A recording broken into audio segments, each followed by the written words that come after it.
S'appuie une ville sous forte tension. Hier, un face-à-face tendu entre les groupes d'autodéfense du Ziro et les forces de sécurité. Tout est parti de la mort d'un homme suspecté de vol de bétail après son arrestation par les Koglo-Ougo. Retour dans ce journal sur cette chaude journée.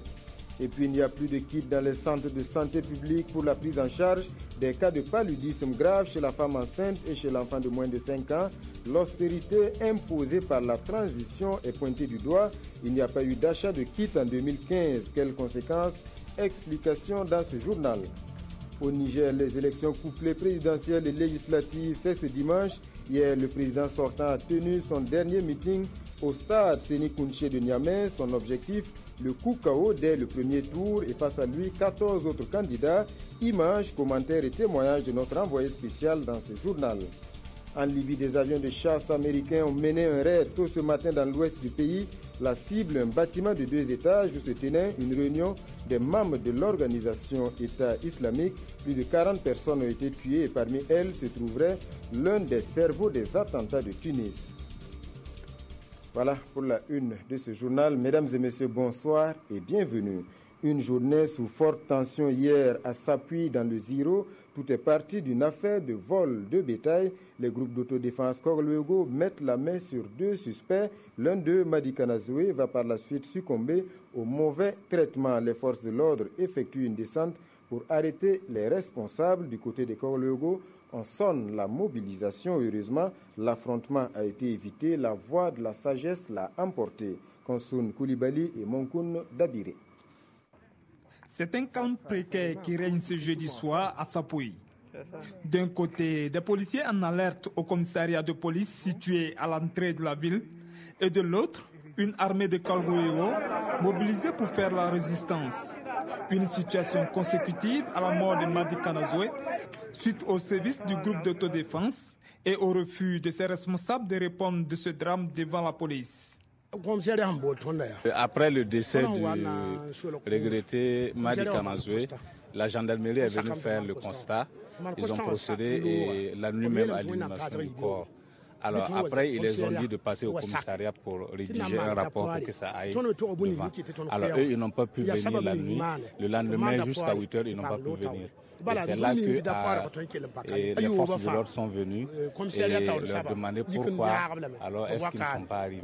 Ils sont arrivés, alors ils disent qu'ils veulent le responsable de l'association. Et ils ont dit que non, nous tous, nous sommes responsables de l'association.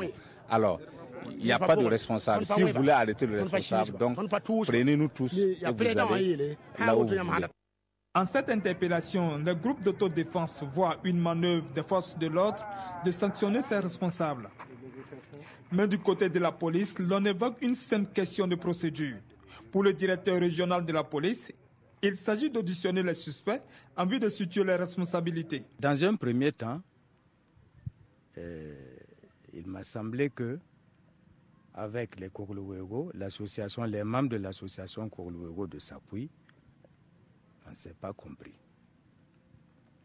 Dans la mesure où, pour eux, il n'est pas question qu'ils viennent à la police pour quoi que ce soit.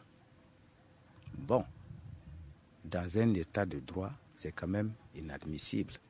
Après négociation, les responsables de Koglo-Ougo acceptent finalement de se faire entendre par la police.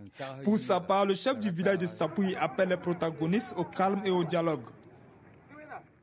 Chaude matinée aujourd'hui sur le boulevard France-Afrique. Cette fois, c'est la police municipale qui a mené une opération.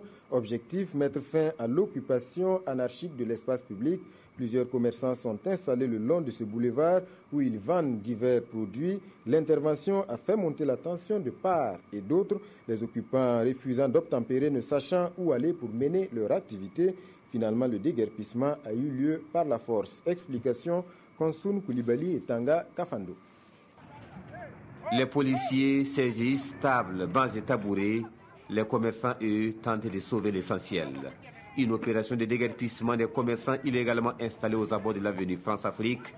Pour les commerçants, ce n'est que hier qu'ils ont reçu l'injonction de quitter les lieux.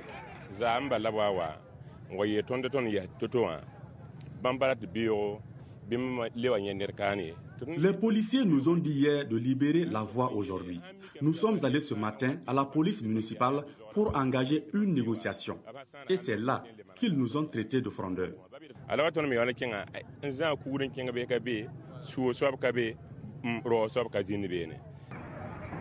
Pour la police municipale, le problème ne date pas d'aujourd'hui.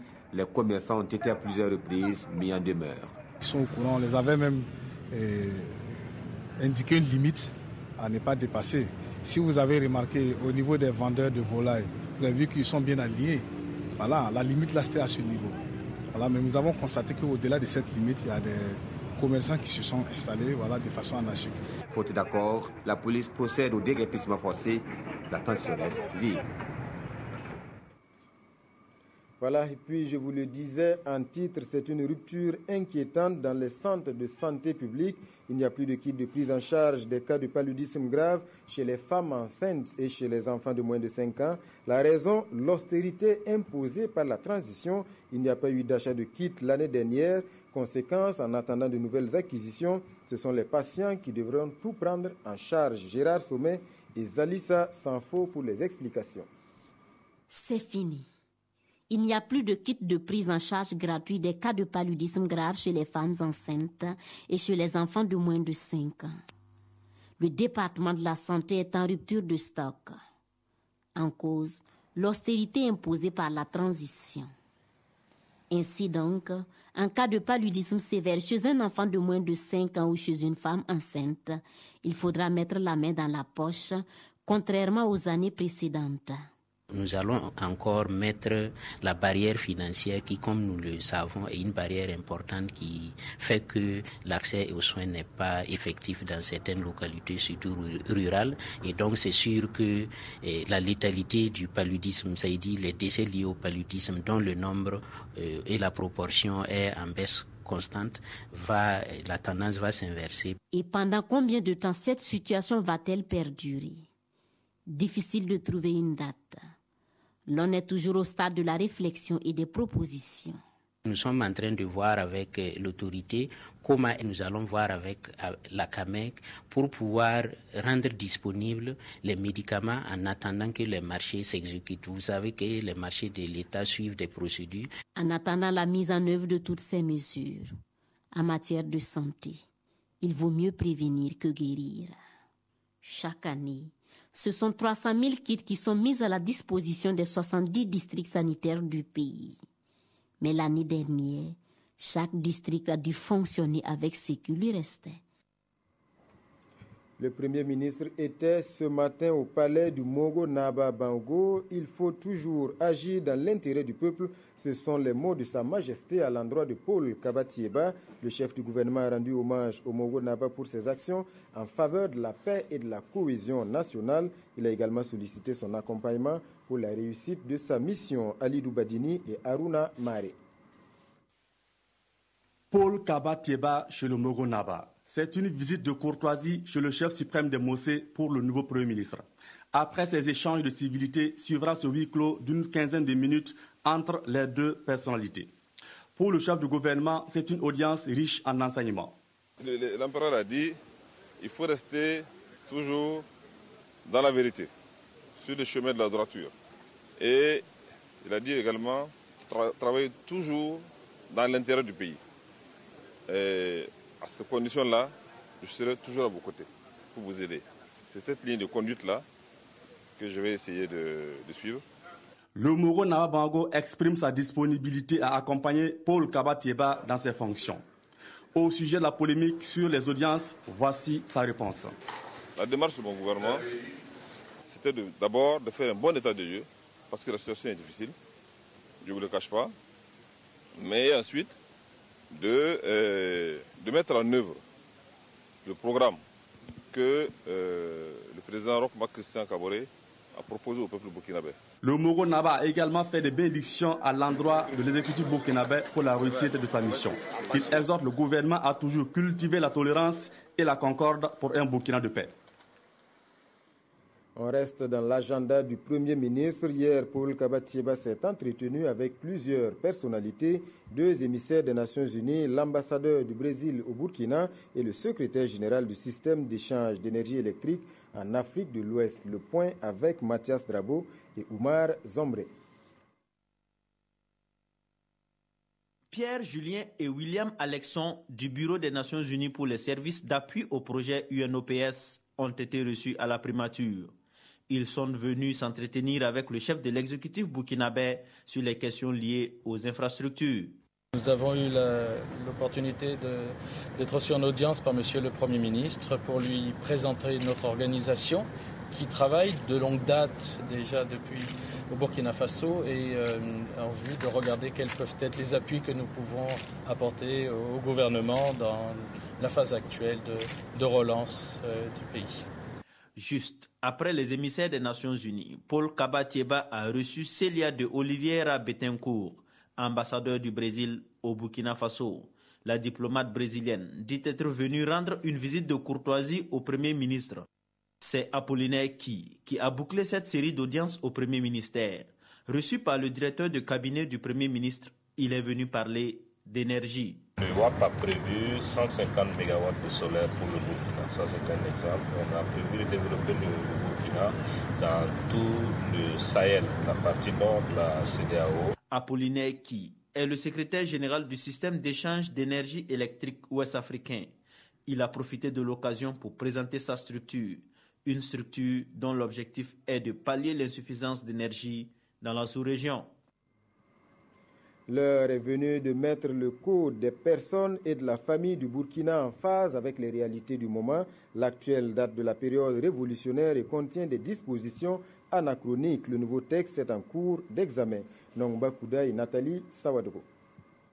C'est un comité pluridisciplinaire composé de magistrats, des représentants de la société civile et des représentants des ministères intéressés par la question qui a été mis en place. Ensemble, ils vont examiner et valider l'avant-projet de loi modifiant le code des personnes et de la famille. En vigueur depuis le temps de la Révolution, il était temps de le réadapter aux réalités du moment. Il était temps, après plus d'une vingtaine d'années d'application de ce code, de le relire pour d'abord expurger de ce texte toutes les dispositions obsolètes et qui faisaient parfois référence à des institutions comme les CR des quartiers qui n'existent plus dans notre environnement institutionnel. Et aussi de tenir compte des évolutions sociales que notre pays a connues pour adapter ce texte à notre contexte actuel.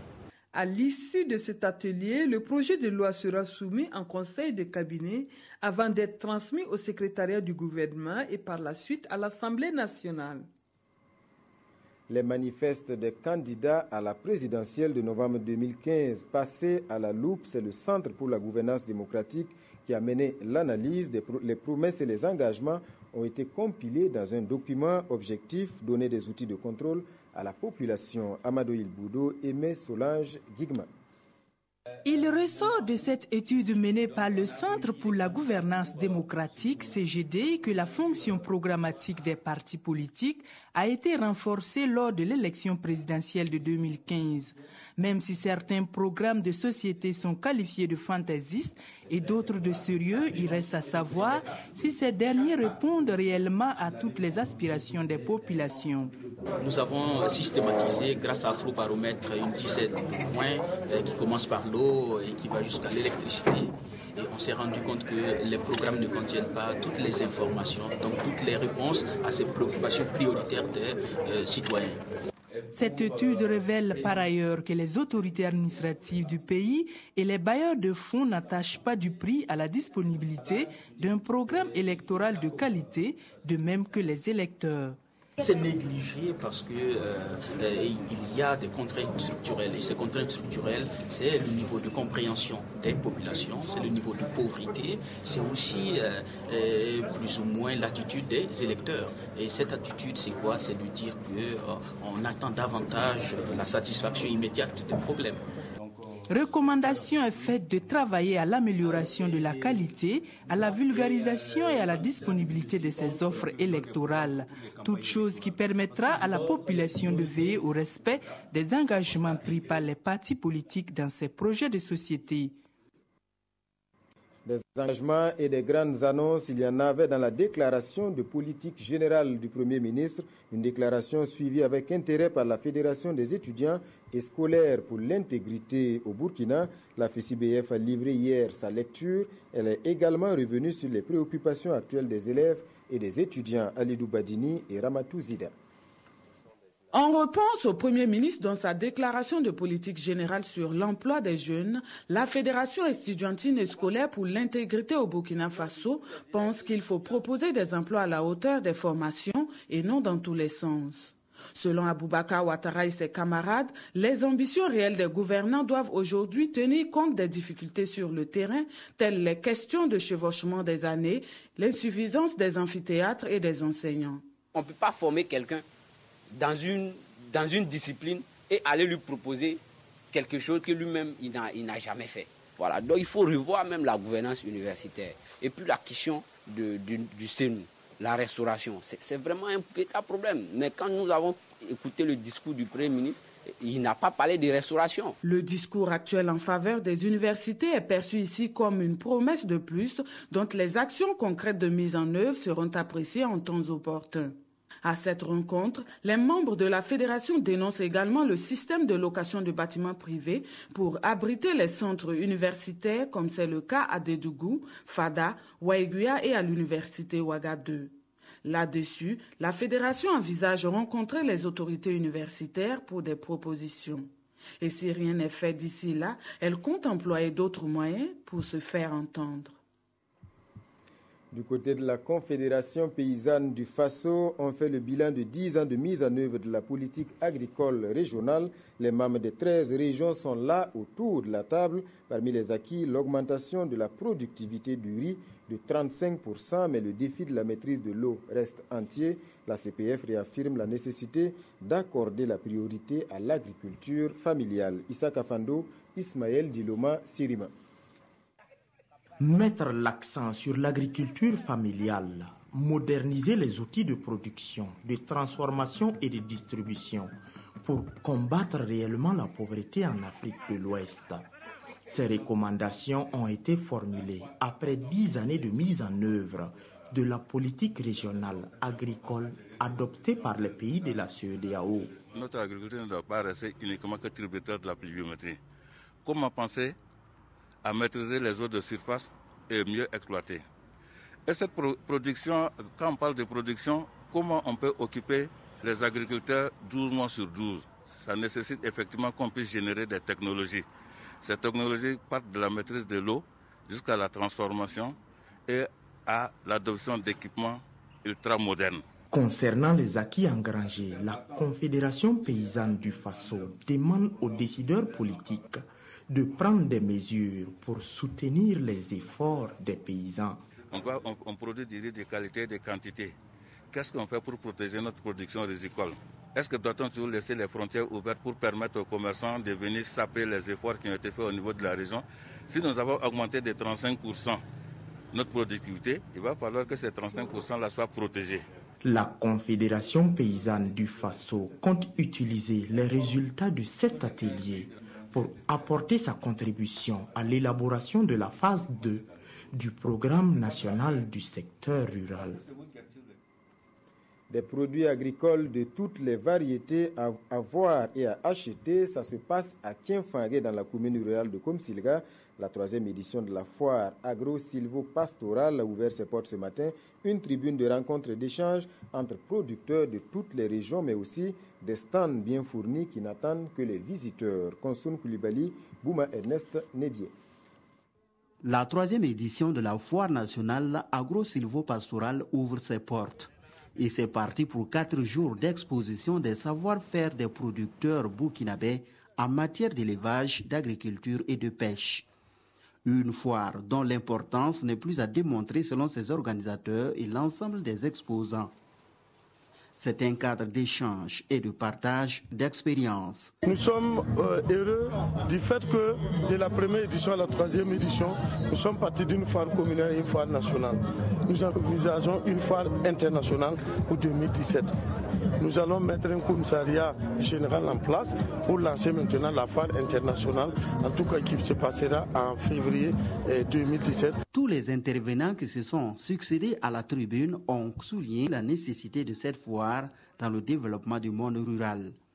Et pour le ministre des Ressources animales et halieutiques, ce genre d'activité mérite sans aucune hésitation le soutien du gouvernement. Le gouvernement, à travers nos départements ministériels respectifs, ne ménagera aucun effort pour accompagner l'ADMR dans la consolidation, le renforcement, le rayonnement et la pérennisation de cette foire. En plus des expositions, 8 conférences publiques sont également au menu de cette troisième édition dont le thème principal est « Filière agro-silvopastorale, quelle contribution à la création d'emplois pour les jeunes et les femmes ?» La foire prend fin le 21 février 2016 avec des remises de prix aux 3 meilleurs producteurs de chaque filière. Environ 100 prix seront octroyés. Produire en situation de maîtrise totale de l'eau, voici le rêve de tous les producteurs agricoles. L'irrigation, c'est une question de moyens, mais c'est aussi une question de génie.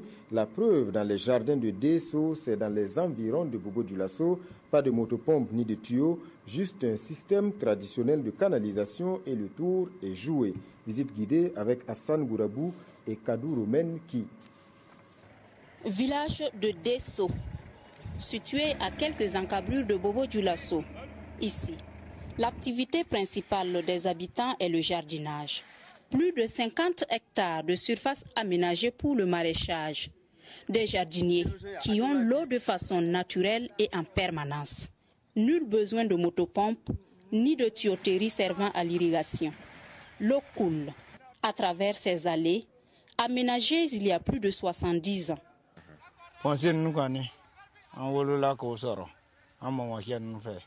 Ces allées que vous voyez ont été aménagées par nos grands-parents. Et c'était pour empêcher l'eau d'envahir et de détruire leurs plantes. Notre grand-père là, donc, celui qui a commencé à creuser les trous là, bon, les gens disent là que, bon, que peut-être c'est un fou quoi. La nappe d'eau est généreuse à Desso, donc pas de souci d'eau. Ce qui dérange ces jardiniers, c'est le prix souvent bas des légumes qu'ils produisent. Dans le mois de février, il y a beaucoup de choux, ça ne paye pas. Un chargement de choux là, c'est 50 000. Bon, le mois qu'il n'y a pas de choux là, donc dans le mois de mai, donc si tu as pu cultiver les choux là, donc dans le mois de mai, tu peux avoir 400 000, 75 000. Et... Si ailleurs, l'on attend la saison des pluies pour commencer le jardinage, à Desso, ces agriculteurs sont obligés de l'arrêter par excès d'eau. Le passage à la télévision numérique de terre, c'est l'un des grands projets de l'heure au ministère de la Communication. Comment y parvenir et dans les meilleurs délais, le département élabore sa stratégie pour l'année 2016. Amadou Ilboudo et Nathalie Kaoré. Ce conseil d'administration du secteur ministériel de la communication se tient dans un contexte marqué par une évolution technologique sans précédent. À côté de cela, les attentes des populations sont de plus en plus nombreuses en matière d'information dans les médias de service public. La télévision numérique des terres, comme une réponse à ces attentes, sera le principal sujet sur lequel les membres statutaires vont mener la réflexion au cours de ce CASEM. Il est important effectivement de voir dans quelle mesure la télévision, mais également la radio, parce que l'objectif 2020 pour le passage au numérique pour la radio reste encore actif. Comment ces organes-là se préparent à cette mutation-là pour conserver donc leur statut d'organe d'État avec une fonction service public renforcée, mais également pour être plus compétitif et répondre aux aspirations des populations en termes de pluralité des points de vue, en termes également d'accessibilité et au niveau national. Les résultats des échanges de ce CASEM permettront aux acteurs de la communication d'exercer leur métier dans un cadre plus propice. C'est en cela qu'ils agiront conformément aux aspirations des Burkinabés en matière d'information. C'est la conviction du premier responsable du département de la communication qui invite chaque acteur à s'impliquer dans l'animation et le bon fonctionnement de ce département. Hors de chez nous, nous sommes à 2 jours des élections couplées présidentielles et législatives. Au Niger, hier, dernier jour de campagne, le président sortant Mahamadou Issoufou a tenu un meeting au stade général Séni Kountché de Niamey, un stade plein et tout acquis à la cause du candidat. Le président sortant est en course avec 14 autres candidats. Son parti, le PNDS, rêve d'un coup KO dès le premier tour. Reportage de nos envoyés spéciaux Roger Kam et Nyarkiteda. Un bain de foule. Mahamadou Issoufou fait le tour, le temps d'un salut électoral. Le candidat du PNDS, le parti nigérien pour la démocratie et le socialisme, peut s'assurer d'une chose: gagner l'élection présidentielle en un coup KO. Nous allons vaincre, Inch'Allah, dès le premier tour de l'élection présidentielle.